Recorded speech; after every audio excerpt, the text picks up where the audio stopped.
Okay, so here it is. I was able to pull it out. Um, like I said from the previously that I was able to pull this out from the top, but I have to use a shorthand wrench to do it. All right, and again, the socket I use is a 532 standard hex, and it worked pretty well, no problem. And then the bottom one, I had to reach from the bottom to the top to get to this one. Okay, and then after that I have to pull it. It was kind of a little bit difficult to pull it out because of this, but I was able to do so with a little bit of wiggling.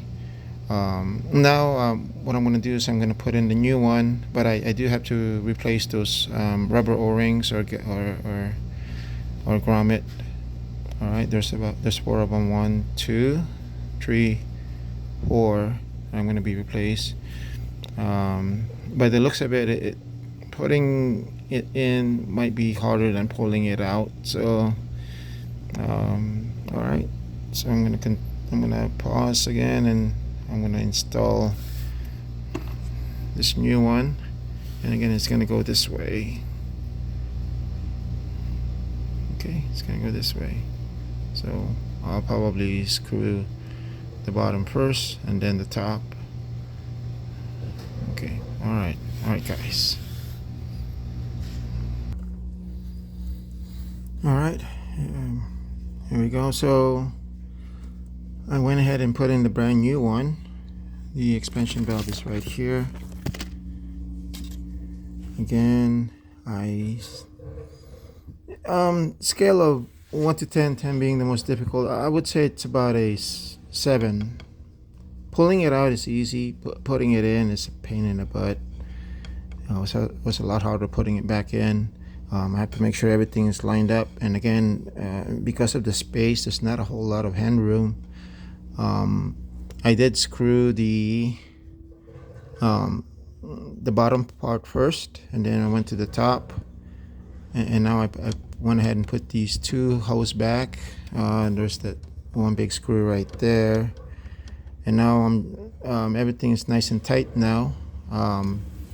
I did use the rubber O-rings that came along with it, with the kit. So very important that you replace that, because I noticed they're not as flexible anymore. And I'm guessing that these are originals. And again, this is a 2003 Volkswagen Beetle, so it's it's an old car, 20 years old. All right, so now all I have to do is have someone put in the R134 Freon in it, and hopefully that's it. Hopefully that solves my problem. No more leak. All right. Okay. Again, I apologize. I couldn't videotape this while doing it. It wouldn't have been pretty because I keep dropping the tools anyway, because of the tightness. And also I need both hands. All right, so good luck. I hope if you have having a problem with yours leaking, I hope this is the solution. All right, again, the 2 things I replaced: the expansion valve and the AC dryer. All right, God bless you all. Take care.